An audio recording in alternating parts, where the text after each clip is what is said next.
Tere kõigile, eetris on nädala uudised. Samal ajal kui Venemaa ja Ukraina jätkavad rekordarvu droonide saatmist üle oma piiri, mis toimub nüüdseks igaõhtuste õhurünnakutena, on Moskva märkimisväärselt suurendanud oma maapealset pealetungi, teatades nädalavahetusel, et on alustanud esimest korda enam kui 3 aastat kestnud sõja jooksul edasitungi Ukrainat Dnipropetrovski oblastisse, mis tähistab märkimisväärset territoriaalset eskaleerumist takerdunud rahuläbirääkimiste ajal. Venemaa endine president Dmitri Medvedev ütles, et edusamm on Zelenski valitsusele hoiatus aktsepteerida kohapealset reaalsust. Sotsiaalmeedia avalduses öeldi täies mahus, et need, kes ei taha läbirääkimistel sõja tegelikkust tunnistada, saavad kohapeal uue reaalsuse osaliseks.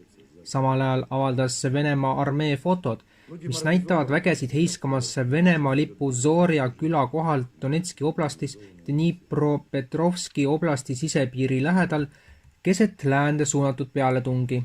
Venemaa kaitseministeerium teatas pühapäeval, et tankiüksuse väed on jõudnud Donetski rahvavabariigi läänepiirile ja jätkavad pealetungi Dnipropetrovski oblastis. Hiljutine laste tervisekaitseorganisatsiooni Children's Health Defense aruanne paljastab murettekitava mustri. Aastatel 2013–2022 kiitis USA Toidu- ja Ravimiamet FDA heaks 100 ravimeid ilma piisavate tõenditeta nende efektiivsuse kohta. Kokku 429 uuest ravimist 73% vastanud 4 põhilisele efektiivsuskriteeriumile. Eriti murettekitav on see, et 123 uuritud vähiravimist vastas kõigile kriteeriumitele vaid 2,4% ja 23% ei vastanud ühelegi. Probleemi mõjuta ainult USA'd. FDA ei ole pelgalt riiklik asutus, vaid ka globaalne teerajaja. Selle heakskiidud kehtestavad standardid ja paljud riigid kas võtavad need otsa omaks või kasutavad neid kiirendatud menetluste alusena. See kehtib eriti erakorraliste juhtumite, uuenduslike ravimeetodite või poliitselt tundlike ravimite puhul. 2024. aasta detsembris Hollandi parlamendile saadud suures osas ignoreeritud, kuid plahvatusohtlikus kirjas tunnistas kliimaminister Christian van der Waal avalikult seda, mida paljud kriitikud on aastaid kartnud. Kliimakaitse võib tulevikus olla õiguslikuks aluseks selliste põhiliste kodanikuõiguste nagu liikumisvabaduse piiramiseks. Viide üldisele huvile, mida kunagi koroona aastatel kasutati sulgemiste, komandantitundide ja kogunemiskeeldude õigustamiseks, on nüüd tagasi. Seekord kliima nimel. Sõnastus on kuiv, juriidselt korrektne, aga sisu plahvatusohtlik. Ministri sõnul võiks fossiilkütustel põhinevate toodete reklaami keelata kogu Euroopa Liidus, isegi kui see piirab kaupade ja teenuste vaba liikumist. Eeltingimus, see peab olema proportsionaalne, see tähendab poliitiliselt õigustatav. Igaüks, kes ei mõtle koroonaviiruse pandeemia all kasutatud retoorilistele nippidele, on lurjus. Robert F. Kennedy Jr., praegune USA tervishoiuminister Donald Trumpi ajal, on astunud drastilise sammu. Ta vallandas kõik 17 CDC immuniseerimistavade nõuandekomitee ACIP liiget. Wall Street Journali arvamusloos põhjendas Kennedy seda sammu süstemaatiliste huvide konfliktide ja farmaatsiatööstuse liigse mõjuga. Ta rääkis varjatud salaliitest, mis oli hävitanud avalikkuse usalduse vaktsiinide vastu. Vaktsiinide teaduse terviklikkuse taastamiseks oli vaja täielikku taaskäivitust. Kuid see, mis esmapilgul tundub ammu oodatud reformina, tekitab lähemal vaatusel vastuolulisi küsimusi. Ümberkorraldused toimuvad samal ajal, kui seire ja andmeanalüüsi ettevõtte Palantir Technologies hakkab üha enam USA tervishoiusüsteemis osalema ning Kennedy enda poliitikas on silmatorkavaid vastuolusid. Vaid paar päeva enne ACIP paneeli tagasilükkamist kiitis FDA heaks Moderna uue COVID-19 vaktsiini ilma kliiniliste uuringuteta. See otsus on vastuolus mitte ainult varasemate regulatiivsete standarditega, vaid ka Kennedy pühendumusega seada tulevikus teaduslik tipptase etaloniks. Veelgi ärritavam on see, et RFK Jr., kes on aastakümneid silma paistnud vaktsineerimistööstuse ja valitsuse paternalismi kriitikuna, õigustas hiljuti säutsust niinimetatud geeniteraapiate vajalikkust ja pakkus välja, et need võivad tulevikus saada sotsiaalse osalemise eeltingimuseks. Paljude vaatlejate jaoks on see murettekitav kursimuutus. COVID-19 vaktsiinide hankimisega seotud farmaatsiaskandaal on jõudnud uuele tasemele. Itaalias on esitatud ulatuslik kriminaalkaebus Euroopa Komisjoni presidendi Ursula von der Leyeni, Pfizeri tegevjuhi Albert Bourla ja BioNTech asutaja Ugur Sahini vastu süüdistas neid korruptsioonis, ametiseisundi kuritarvitamises, raskes kehavigastuse tekitamises ja isegi hooletse tõttu toime pandud tapmises. Kaebus esitasid mitu Itaalia ühingut, sealhulgas OSA Polizia ja SFD Guardia di Finanza. Nad viitavad Pfizeri sisedokumentidele, mis avaldati USA kohtuasja osana, tuntud kui Pfizeri dokumendid. Ligikaudu 450 000 lehekülge sisemisi uuringuid ja ohutusdokumente sisaldavad väidetavalt tõendid mRNA vaktsiini Comirnaty süstemaatiliselt varjatud riskide kohta. Kriminaalkaebuse algatajad süüdistavad eelkõige Ursula von der Leyen miljardite väärtuses vaktsiinilepingute sõlmimises Pfizeriga tema ametikohal Euroopa Komisjoni presidendina, ilma avaliku hanke, parlamentaarse järelevalve või läbipaistva hinnakujunduseta, plahvatusohtlik.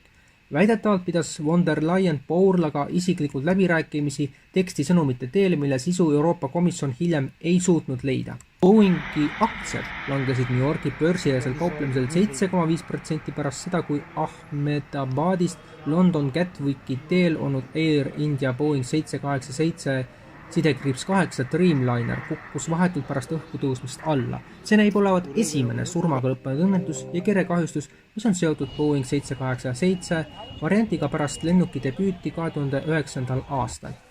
Sügava kurbusega kinnitan, et Air India lend 171, mis opereeris Ahmedabadi ja London Gatwicki vahel, sattus täna traagilisse õnnetusse. Meie mõtted ja sügav kaastunne on kõigi nende perekondadega ja lähedastega, keda see laastav sündmus mõjutas, kirjutas Air India esimees Natarajan Chandrasekaran X-ile. Praegu on meie peamine eesmärk toetada kõiki kannatanuid ja nende perekondi. Teeme kõik endast oleneva, et abistada sündmuskohal tegutsevaid hädabimeeskondi ning pakkuda kannatanutele kogu vajalikku tuge ja hooldusest, Chandrasekaran. Stockholmis toimub iga-aastane Bilderbergi konverents 2025. aastal äratab taas tähelepanu, nagu Dan Dix oma videos ajakirjale Press for Truth muljetavaldavalt demonstreerib. Tohutu turvaperimeetri üllatava lähedusega vaba müürluse suur loožile rõhutab Dix kohtumisel salapärast aurat.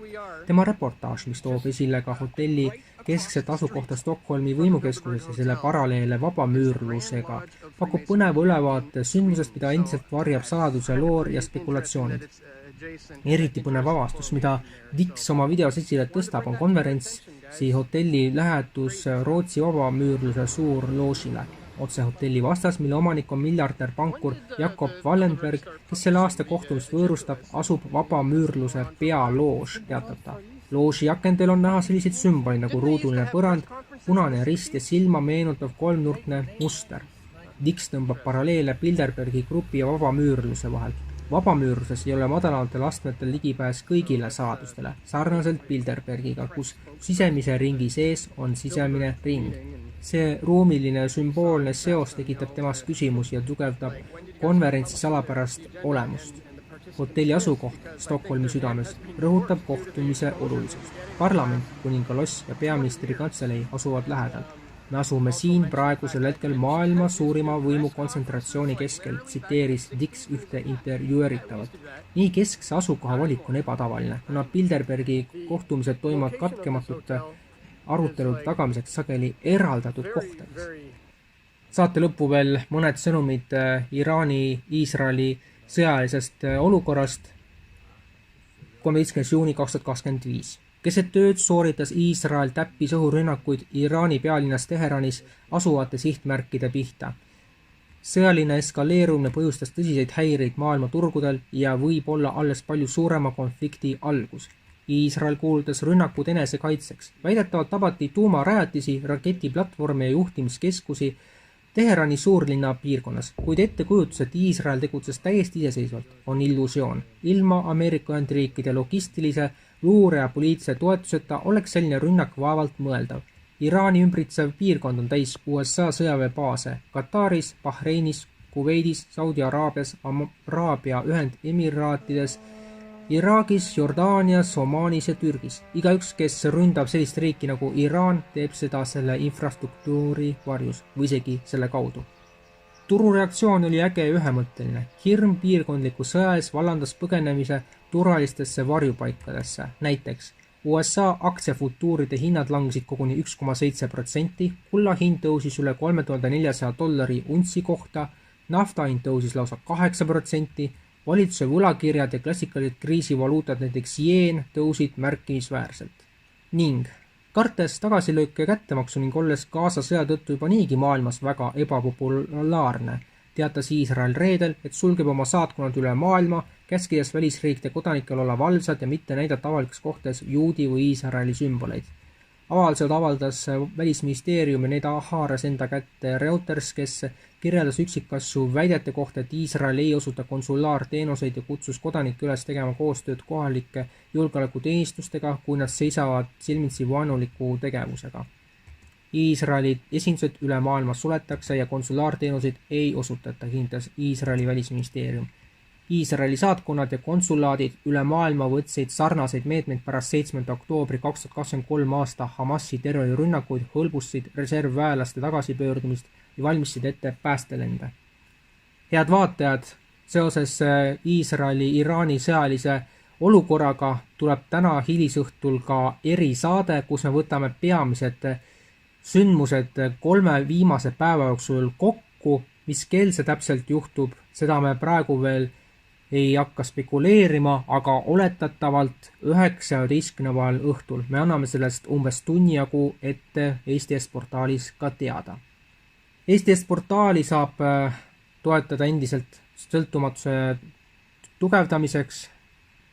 Rekvisiidid on siis Mihkel Johannes Paimla, EE 4077 00 77 10 08 49 65 47. Kontonumber on ka näha saate alguse poolde, kus on tiitrid ja päris saate lõpus. Aga selline oli meie uudistesaade, nagu öeldud, täna hilisõhtul veel eriväljaanne, mille kellaaega me kindlasti ka ette anname teada. Head päeva jätku!